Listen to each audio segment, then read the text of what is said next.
guys, welcome to today's episode of Travel with Rick. Yes. I got my good friend Rhino Ken here. Oh, that's me. Oh yeah, That you're you. my good friend. I'll be your good friend. We'll be good friends. There we go. And we'll hang out in Italy. We'll have some wine. We'll have some good times. Good laughs. It's That's what you do in awesome. Italy. You have fun. You have laughs and wine and food and friends. Mangia. That's what you do. Right, there you go.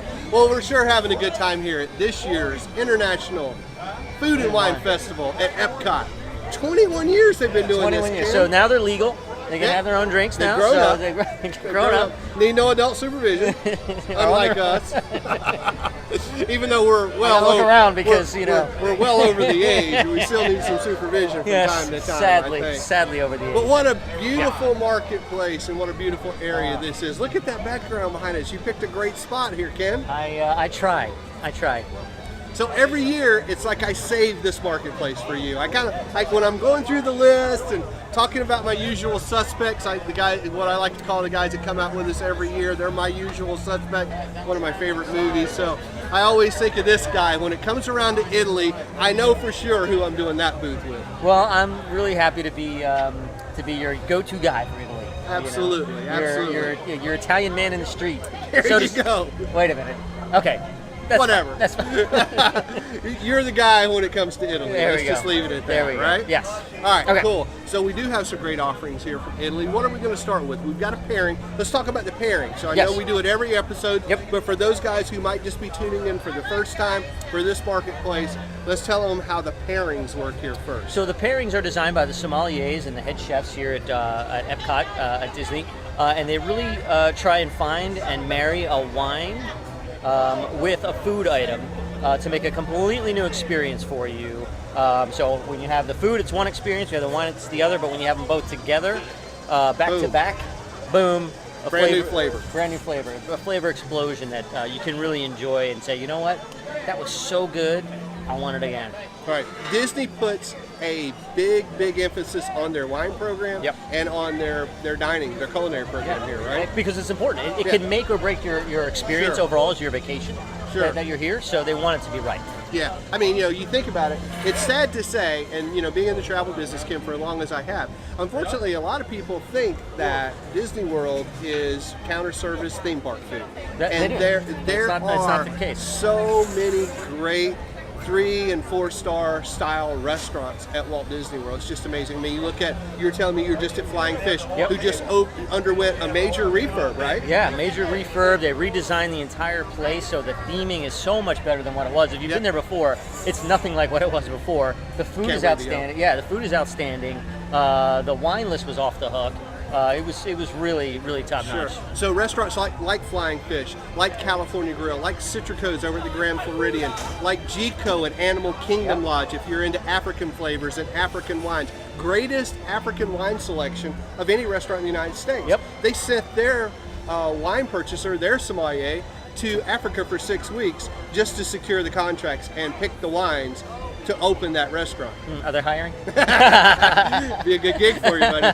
Be a really good gig. But, I digress about the restaurants. Okay. We're actually here for Food and Wine Festival. We are. And specifically, this evening, we're in Italy, brother. We are in Italy. I mean, flavors that just, take you back, really, hearty meals. Yep. And just the flavor of Italy, right? So, what we have today is it's basically a chicken parmesan.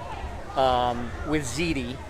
You got your tomato sauce, your mozzarella cheese, parmesan, chicken, and that is paired with a Chianti. And we've had this one before on shows. It is the, let me make sure it's a Placido Chianti, widely available. You can find this at a lot of wine shops that are out there.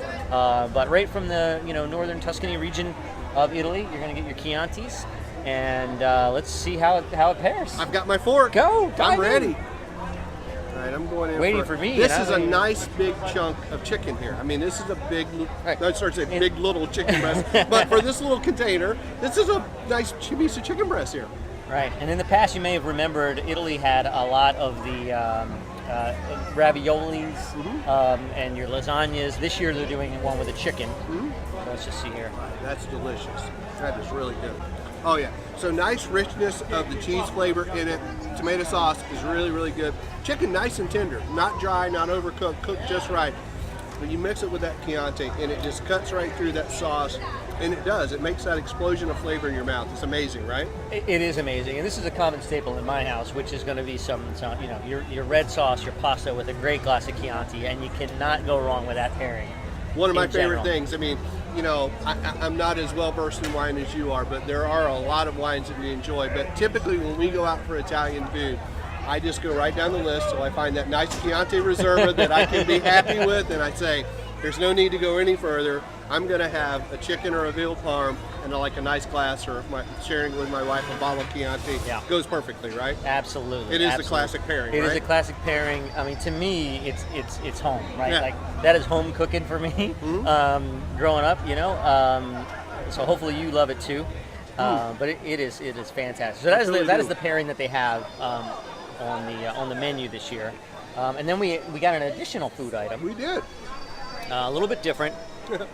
I've not seen this before in Italy. It's a spezzettino alla Toscana con polenta. That's with polenta for those keeping score at home. So it's a Tuscan style stew. It didn't say beef, but it looks like there's beef in it, and we have not tried it yet. And We're gonna call it a beef product. We're gonna call it beef. And as soon as we have a bite, we'll definitely let you know that. But it's got what do we got? Carrots, mushrooms, and a crispy polenta that looks like they kind of grilled up and got a good sear on it. Yep. All right. Am I going to dive in first on this Absolutely. one? So what did you think of this chicken parm?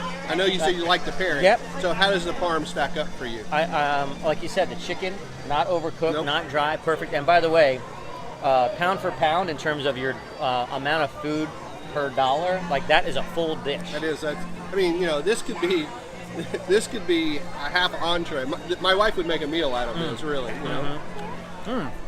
So beef. That's different. It is definitely beef. Okay, Definitely beef. that's all right. All right, so like Ken said, I'm getting a little bit of the gravy here. I'm making sure I'm going to get that piece of carrot.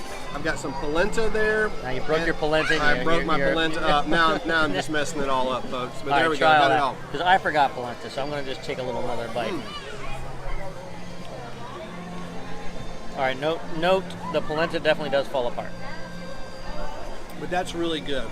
Rich beef flavor, like Ken said. A great gravy in there, which is really nice. So a nice brown sauce, which makes just a great gravy. The polenta is really nice, actually. It I is. have grown to be a big fan of polenta. So what do you think? I think the gravy is really good. I'm impressed. I didn't know what to expect from the stew out of the gate. And I But will say I thought it that was pretty Chianti matches up pretty well with that as well. I took a Kind sip of of it. almost goes with everything, doesn't it? It kind of does. You know, your Italian reds they're going to make things that go with red wine typically. Whether it's Yeah. a nice hearty dish of beef, your pasta with a nice red sauce, Right on. or Right gravy if you're from that part of the world that says gravy. on. Yep. But yeah, I'm Well, growing up in the South, we just call gravy gravy. So I mean, you know, I don't know what else you would call that. It's a nice. Oh, that's brown. gravy. That's a It's a gravy. nice brown sauce. Yeah, you the know, brown but sauce. hey, in my house, it's gravy. So I have a trivia question for you. Oh yeah, please. How many gallons of wine do you think the average Italian drinks in a year? Wow. I'm gonna step out here and say 25. Wow, you're so close. 26. No way. How about 26 that? gallons of wine per 26 year. gallons of wine. So if I was on The Price is Right, I might have won a car there. You probably would have won. You're a winner.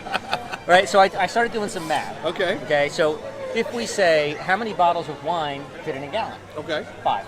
All right. All right. Well, that's what I did. I kind of thought, well, a gallon, that seems a little high. Half a gallon a week, you know. I wasn't doing bottles, but I'm thinking, okay, maybe a half a gallon a week, you know, 25 a year. Yeah, And I could have went 26. That's a great way to tackle that problem. But yeah, so five bottles of wine per gallon times 26, you're at 130 bottles a year. And you divide that up per week, it's only 2.5 bottles a week. That's reasonable. It is It's reasonable in my house. It is reasonable. And then That's not even 2 glasses a night. No, not mine. No, that's not even 2 glasses a night. So half a bottle a Yeah. night. You know, Yeah. that's 2 glasses. That's less really than 2 glasses a night. So I think that's. Now remember, that's and it the keeps average. you healthy. That's Keeps the you- average. Okay, gotcha. So some a little more, some a little less. Some a little more. Some a little more. Yeah, A little more? and then a little bit. And then the country that drinks the most wine, Spain. the United States. Okay. I United was thinking States. France, but I figured that would just be too easy. France of a came in cheesy. number 2. Okay. Number and 2. Italy is number Number 3. 3. Okay. And Spain, got to be in the top 5, right? No? No way. Number 4, Germany. Wow. And so I would think beer, but okay. But they When it like comes their to wine they, there they, as well. A lot of Okay. the Riesling, right? So that's what's there. So anyway, a little Very cool. little tip Thank you for for you. bringing some trivia. trying to along educate there. everybody. We're Keep all it here having going. fun. Okay, so number 1, United States. Number 2, France. Number 3, Germany. Italy. Number 4, Germany. You remember number 5? I don't remember number 5. I was bet so you it was Spain. It was not Spain because was my guess for number 4, and then it was like way further down the list. It was pretty far down the list. Yeah. Okay, because Spain, they love their wine there too, man. They do. Great wine. All right. All right. Where are we? Well, I guess we gotta kind of give our favorites here. Talk about what we liked. I mean, obviously, I think we both like both those dishes really I well. think they're both right? equal. Yep. I'm gonna just by default. I think the last few episodes that we've had together, Rick, I've chosen the beef. I'm gonna take the chicken. Okay. I Just think to this mix it time, up. just because of the traditional Italian, I think I'm going to go with that. I love the stew. I love the polenta. The beef was nice and tender. Yeah. A lot of flavor in the gravy. I think we did decide we can't call that gravy. A lot of flavor in that. But that classic pairing right there of the chicken parm and the Chianti there just worked for me.